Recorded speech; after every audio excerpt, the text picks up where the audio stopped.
if you know nothing about high-intensity training and you hear it's possible to gain 25 pounds in 3 months and almost double your deadlift, it may sound impossible, but it's because you're ignorant at this point. But you don't have to remain ignorant.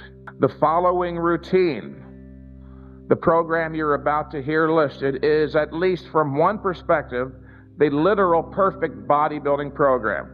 One of the chief sources of confusion on the issue of frequency, this is very important, one of the chief sources of confusion on the issue of frequency is due to bodybuilders not realizing that exercise, in addition to having a localized effect on the muscle you're working, also has a systemic effect.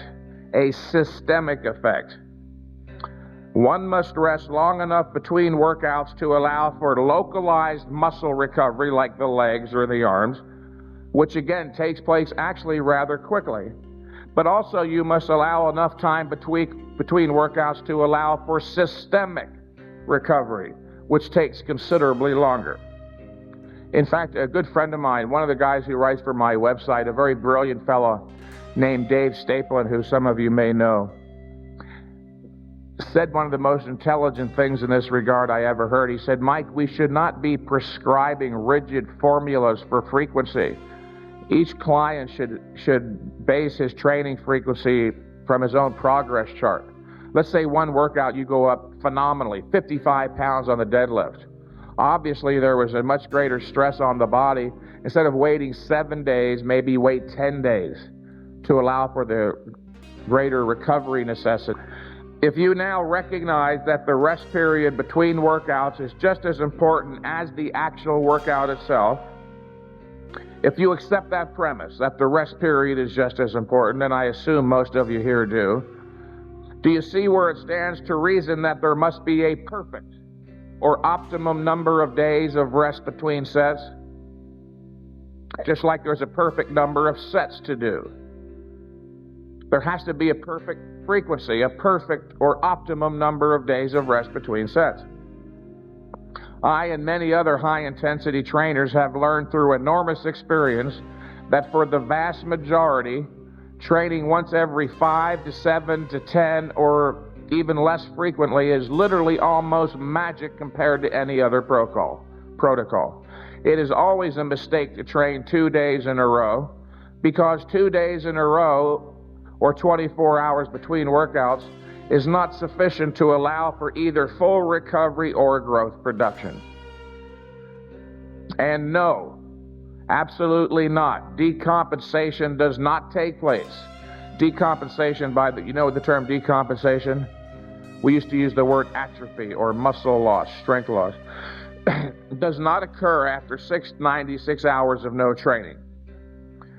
A number of years ago, I asked numerous bodybuilders, including some of the top ones like Dorian Yates, I said to them, hey, have you ever noticed that after a layoff of a week or even 2 or even longer sometimes, that you always come back stronger?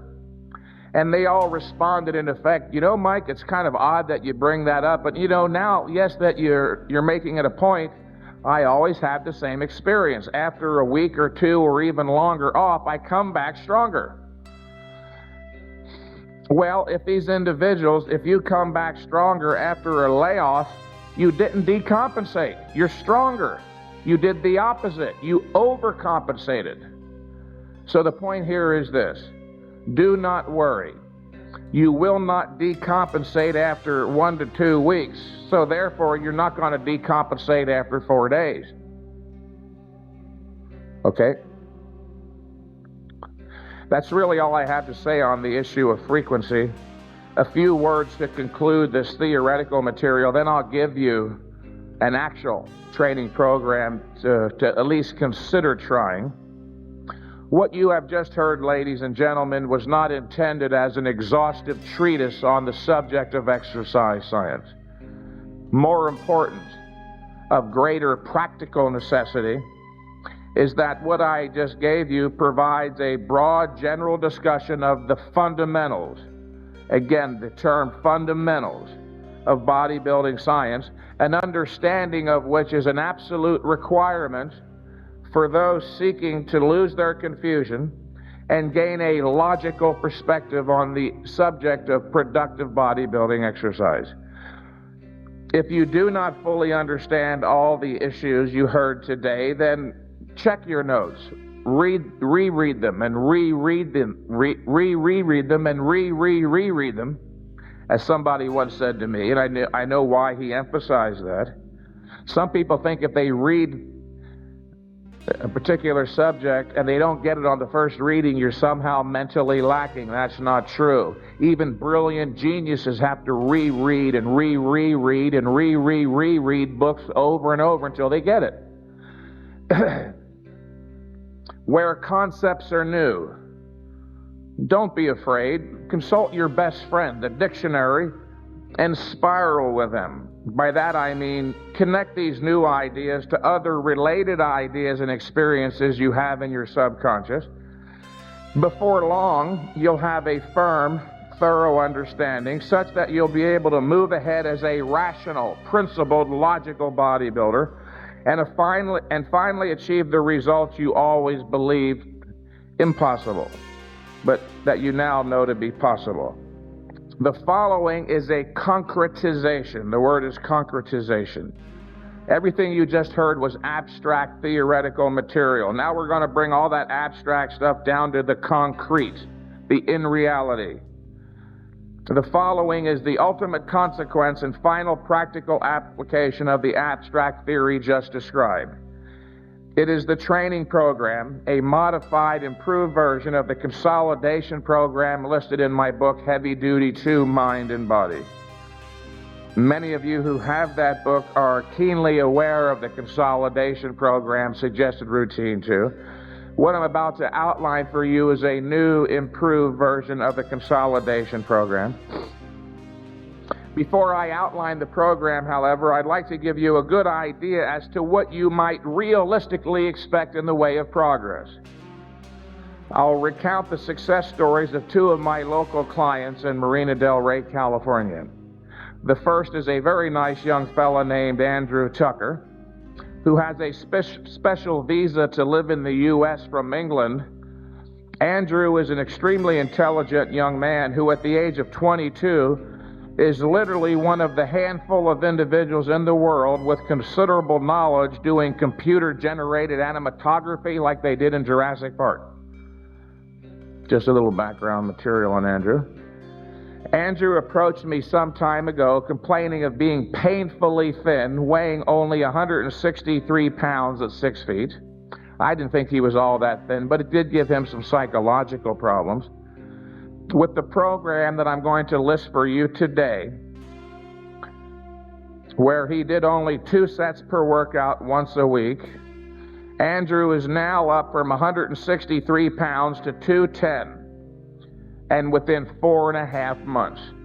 And his deadlift went from 170 to 380 in the same period.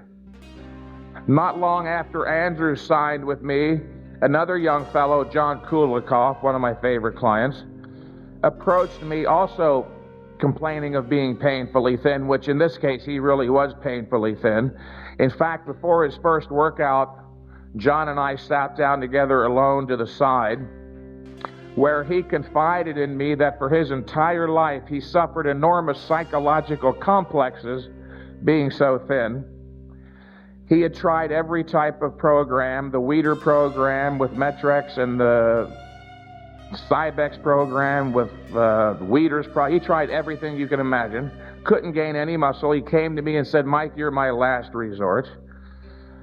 He was so thin. He was the type of guy you used to joke about in the locker room. You know, I hate to see this guy stand over the shower drain. We might lose him. He really was very thin. Within 3 months, using the program I'm going to list for you today, John went from 147 pounds at 6'1", until now he weighs just shy of 175, with his deadlift going from 165 to 345, and he's well on his way to achieving his ultimate goal of 200 pounds. He will never again suffer the problems associated with being terribly thin and only training once every 7 days for the past 3.5 months. Now, make no mistake, What I just explained to you, these gains are not otherworldly. They represent the norm that to be expected when utilizing a properly conducted high-intensity training program. Of course, not every one of you in here will gain that well, although many will. Some of you will gain even more, with the genetically bereft perhaps not doing quite so well. For those of you who find stories such as these inspirational, you might check out my website at www.mikementzer.com. A number of these success stories have with them the phone numbers of the individuals listed so you can call them and check for authenticity. None of this is lies. If you know nothing about high-intensity training and you hear it's possible to gain 25 pounds in 3 months and almost double your deadlift, it may sound impossible, but it's because you're ignorant at this point. But you don't have to remain ignorant. The following routine, the program you're about to hear listed, is, at least from one perspective, the literal perfect bodybuilding program. If you keep in mind this one thing, that the ideal situation is to be able to stimulate all of the major muscles of the body with the least amount of exercise possible, which is one set. Now, I'm not going to ask you to do but one set. Let me explain. Bearing in mind all the while that, as I stated earlier, the issue of volume, number of sets, is a negative factor, period. Keep that in mind as you hear this. You will perform 2 different workouts referred to as workout A and workout B. You will do 1 workout a week. So if you start on a Saturday, for instance, doesn't have to be a Saturday, with workout A, you wouldn't perform workout B until the next Saturday. And if a scheduling conflict arises, as often happens, don't go back to the 6th day. Don't reduce the frequency. Go to the 8th day. And after 8 or so total workouts, take 2 full weeks off, then resume training once every 9 days. And for the following reason. In fact, this is the most important issue in exercise science once you have first understood what you heard earlier, the fundamentals of intensity, volume, and frequency. After 8 or so total workouts, take 2 weeks off, then resume training once every 9 days for the following reason. You will grow stronger as a result of every workout, without a doubt, unless you're extremely genetically hurting. You will grow stronger as a result of each workout. You will, in other words, audience, be lifting progressively heavier weights all the time. Do you see where it stands to reason, dear listeners, that as the weights grow progressively greater, then the stresses also grow progressively greater too? Does that make sense? If you don't do something to compensate for the ever-growing stress, the stresses will reach a critical point such that they constitute overtraining. The first symptom, of course, will be a slowdown in progress. And if you continue with the same exact volume and frequency protocol, there will ultimately be a complete cessation of progress known as a sticking point. I, like everyone else up until recently, used to believe that you had to reach a sticking point. It was inevitable. Until I realized what I just told you, that if you're lifting progressively heavier weights, then the stresses are growing greater. You've got to compensate for them, or eventually the stresses reach a critical point and they constitute overtraining. This can be prevented by inserting extra rest days and taking layoffs. You should never have to reach a sticking point. In fact, how many of you have been reading the muscle magazines for a long time?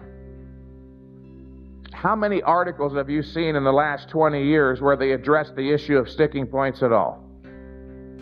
Not that many.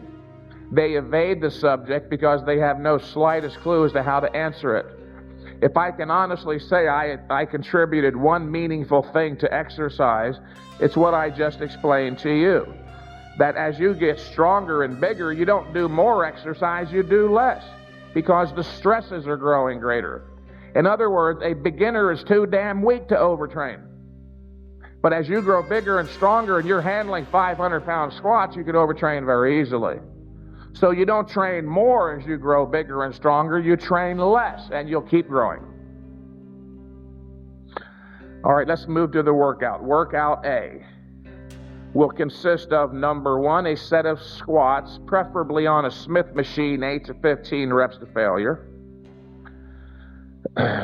If you don't have a Smith machine, don't worry about it. Just do regular old-fashioned free weight squats.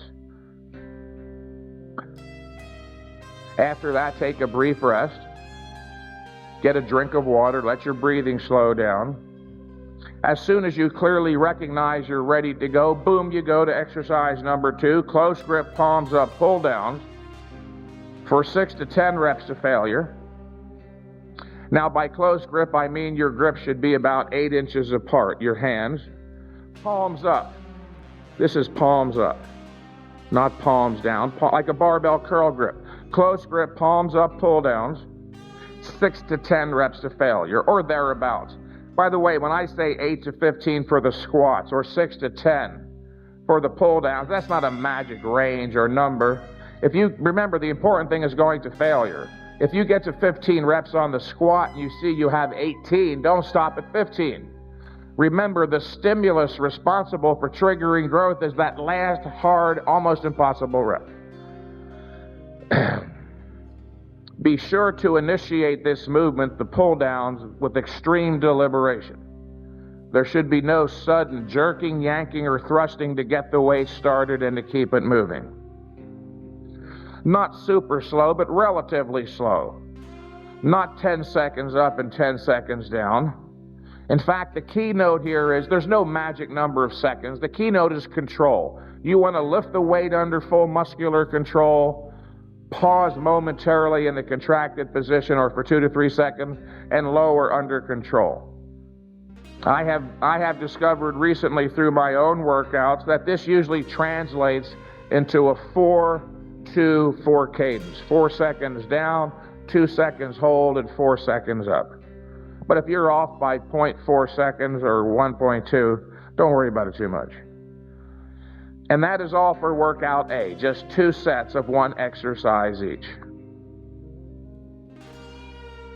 1 week later, you'll perform workout B, which will consist of, number 1, a set of regular, not stiff-legged or sumo, but regular old-fashioned power lifter deadlifts for 5 to 8 reps to failure. Now, if there's one exercise I'd like to see you fall in love with, audience, it's this one. As the deadlift is properly regarded by most as the greatest overall strength and mass builder. However, there is a risk factor seen with the deadlift you don't see with a lot of other exercises. Listen carefully, please, as I explain proper form. Or did you do that? I would suggest you, if you can, if you're strong enough, use an Olympic bar with a 45-pound plate on each side so you don't have to bend over so damn far. Start with the bar rolled back flush against your shins. Start with the bar rolled back flush against your shins. Now, this is a real important issue here. Remember, as a trainer, safety is my paramount concern. I'm not going to ask you to do dumbbell bench presses on a Swiss ball or heavy squats while jumping up and down on a trampoline like Poliquin would have you do.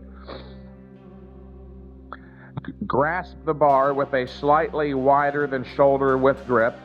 Your hands should be interlocking. One hand is underhand, one hand is overhand. That way, if the bar slips either way, it slips into the other hand and it locks.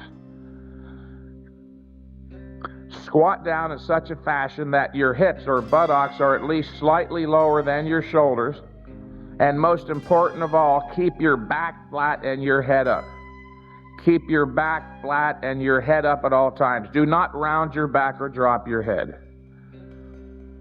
Think of your arms. Visualize your arms as chains. They're straight up and down with hooks on the end of your hands. Deadlift the bar. Don't jerk the bar with your arms. Deadlift it evenly and smoothly off the ground Stand straight up, pause momentarily, then then lower and reset psychologically. Take a deep breath and repeat again 5 to 8 reps to failure. Yeah.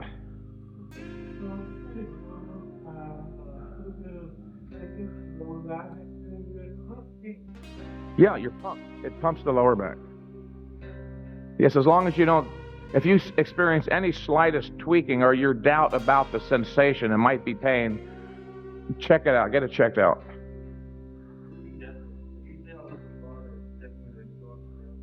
No, all the way down. You're less likely to hurt yourself. And again, as a trainer, if you want to do it that way, that's up to you. You're not going to be able to sue me anyway. Just momentarily, long enough to take a deep breath and reset. After the deadlifts, take a brief 1 or 2 minute rest, then proceed to dips. Regular parallel bar dips, just like you did back in high school gym class. Do the dips like the pull downs under full strict muscular control for 6 to 10 reps to failure. If you can do more than 10 reps, as I rather suspect most of you can do, add weight. I meant to emphasize the dip. Think of the dip as the upper body squat. You cannot beat it. It is the best pec exercise in the world, the best shoulder and tricep exercise. If you don't have access to one or you can't do dips, try incline presses. And that's all for workout B. Now, I have no doubt what some of you are thinking. That's it, Mentzer? That's all? You got to be fucking crazy. Well, remember, the goal is not to see how many sets you can mindlessly endure, but to intelligently, knowingly, rationally, logically do only what nature requires to activate the growth mechanism and no more. Yes, there are hundreds of exercises you could do, but where do you draw the line? Very often when I tell a new phone consultation client to do this workout, he'll say, oh, but Mike, how about the leg curls for the hamstrings? No bent over dumbbell concentration curls like Arnold says for the lower outer 32nd of the bicep. How about seated calf raises for that special part of the calf? Or this for that and that for this, on and on ad infinitum. And I respond rather firmly, but sir, that's precisely what the hell you were doing before, and that was your mistake. That's what led you to call for my phone services, whether you realize it or not. Your problem, I continue, is that you so burned yourself out with all those sets trying to build in the detail. Why don't you build a 20-inch arm first? You see the point? Yes, there's 1,000 exercises you could do, but where do you draw the line? Remember, you're going into the gym just to activate the growth mechanism with the least amount of exercise possible. A bodybuilding workout is not aerobic. A bodybuilding workout is not an endurance contest. Your only purpose is to activate the growth mechanism with the least amount of exercise possible. Those success stories I listed 20 minutes ago are not fakes. And again, if you doubt my veracity, check my website. We've got dozens of success stories on there with phone numbers. The one kid, one of the greatest success stories, Bryce Dunn, last Sunday had 37 phone calls from people all over the world to check to see if I was lying about this. Yeah, I pay all these guys $10,000 to lie. I wish I was making enough money to afford that. Keep in mind also, of course, you're not morally, legally bound, people, to do this whole program the rest of your life. However, if optimal strength and size increases is your goal, then seriously consider trying this. I have no doubt that if those of you in here, you volume trainers, you're not making any meaningful progress, if at all. You have nothing to lose to try this, and everything to gain. Of the type of routine I'm giving you, there are no isolation exercises involved here. Again, I could have given you 100 more exercises and statics and negatives and rest pause, but as your trainer, in a sense, my job initially is to get you to start growing. We can throw in the heavy artillery later. Try this for 3 months first. I call this a baseline program. If you start throwing in all these tangentials, and you were to call me for a phone consultation, I wouldn't know how to assess your progress. So I always start people out on this bare bones startup baseline program. I did say a few minutes ago that from at least certain perspectives, this program is the perfect strength or bodybuilding training program. If you keep in mind, once again, that the ideal situation is to stimulate all the major muscles of the body with the least amount of exercise possible. Well, again, I'm not asking you to do the least amount possible, which is one set. Interesting to note here, however, listen to this. I have a few clients doing but one set of workout. In fact, my best gaining client ever, literally, is a phone client, my greatest success as a trainer. His name is Will Robertson. He's got considerable publicity on the internet, and he had an article, there was an article published about him with photos, what was it, about a year ago in Master Trainer. This young fellow, Will Robertson, is a very bright 21-year-old with the greatest vocabulary I've ever seen with anyone that young, a brilliant young kid. He's an English literature major at the University of North Carolina. Here's the crucial point. A bodybuilder who doubled his physical mass in 4 years, going from 125 pounds at 5'6", to his high of 254 at 5'6" in 4 years. A few years ago, when Will first signed up with me as a phone client, he explained that he was having very severe psychological problems being so thin. Here's the kind of cute, not so cute point. Now at the other end of the spectrum, he informed me recently during a follow-up, he's having problems too. It seems that wherever he goes on campus, whether to the library to study, to the cafeteria for lunch, to classes, he is stopped all day long, incessantly, by teachers and students who are curious as to how he became so freakishly muscular. He just wasn't psychologically prepared for all the attention his enormous muscles would gain him. Anyway, to conclude, at this point in his training, Will is now only doing one set per workout, and he's still growing. Let's return to the why. Why is this program that I just gave you, from one perspective again, perfect? Well, let's look at the pull-downs. While most people think of them exclusively as a lat exercise, and they are very good for the lats, they are also very effective in working the rear delts. And it just so happens to be true, audience, the close grip palms up pull down is the best bicep exercise in the world, better than any curl you could do. Here's why. When you do a curl, whether it's a barbell curl, a nautilus curl, a dumbbell curl, whatever, you're working this muscle around a single joint axis, the elbow, which is why the stress is limited exclusively to the lower bicep, if you've noticed. When doing a close grip palms up pull down, on the other hand, you're working the bicep around the joint, the elbow joint, and the shoulder. The muscle is contracting more uniformly from both ends. And the dips. Again, I said think of the dips as the upper body squat. Dips are by far, without a doubt, they're unparalleled. They are the best exercise for pecs, delts, and triceps. Did any of you happen to catch or watch the Olympics from Atlanta a couple summers ago on sports? There were 3 Americans who worked the parallel bars, you may recall, 3 American gymnasts who worked the parallel bars that possessed pecs, shoulders, and arms like those of an advanced bodybuilder, literally. Not just, kind of beginning bodybuilders, but advanced bodybuilders. One of my recent phone clients happens to be deeply involved in the world of gymnastics, and he knows those 3 guys. He told me that people ask them all the time if they lift weights, and they don't. They develop those big upper bodies doing dips. And then just last Sunday, I happened to tune in, literally by accident, to ABC Wide World of Sports and a gymnastics competition. At one point, they did a close-up of Ivan Ivanko. Have you ever heard of him? Incredibly heavily muscled guy.